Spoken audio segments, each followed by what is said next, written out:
السلام عليكم ورحمة الله وبركاته. النهارده بقى صحيت قلت لازم اعمل لهم الكفته بتاعتي اللي هم بيحبوها بالتكات بتاعتي اللي هم ما بياكلوهاش غير من ايديا. طبعا انا هوريكم المقادير زي ما انتم شايفين، بس انا هوريها لكم عملي كده واحده واحده واحنا بنعمل الكفته بتاعتنا. المقادير زي ما انتم شايفين، بس انا هعيدها معاكم وهوريها لكم. المقادير دي مقادير نص كيلو من الكفته.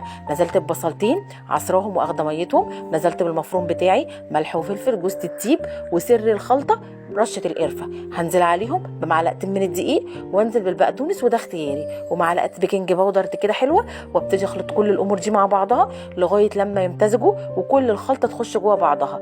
بعد ما اخلط الامور دي كده كلها مع بعضها كويس علشان لغايه لما تعمل معايا خيط عشان الكفته ما تفكش منك، هروح حاطه عليها معلقه السمنه بتاعتي، سواء بلدي سمنه عاديه اي سمنه انت بتستخدميها، وابتدي اعجني كل الامور دي كده مع بعضها لغايه لما تديكي النتيجه اللي انت شايفاها دي.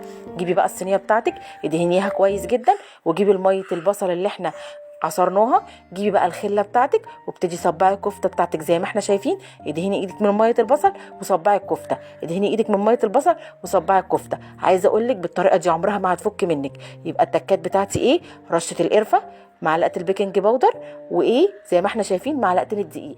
لو عملتيها بالطريقه دي هتعتمديها ومش هتغيريها ابدا ابدا ابدا، عمرها ما هتفك منك. حابه ان انت تحطيها في التلاجة بعد ما تصبعيها كلها تمام، مش حابه مفيش اي مشكله، حطيها في الفرن على طول. عايزه اقول لكم الطريقه دي جميله جدا ومعتمداها وبتدي تيست عالي جدا. القرفه والبيكنج باودر والبقدونس اختياري. لو عجبتك بقى الوصفه بتاعتي ما تنسينيش في اللايك والاشتراك. طبعا احنا عارفين الكفته ما يحلش جنبها غير المكرونه. طبعا عملت لهم المكرونه اللي هم بيحبوها، وكمان كانت الكفته بتاعتي خلصت. الطريقه دي ناجحه جدا وهشه كمان لو عملتيها على الخله.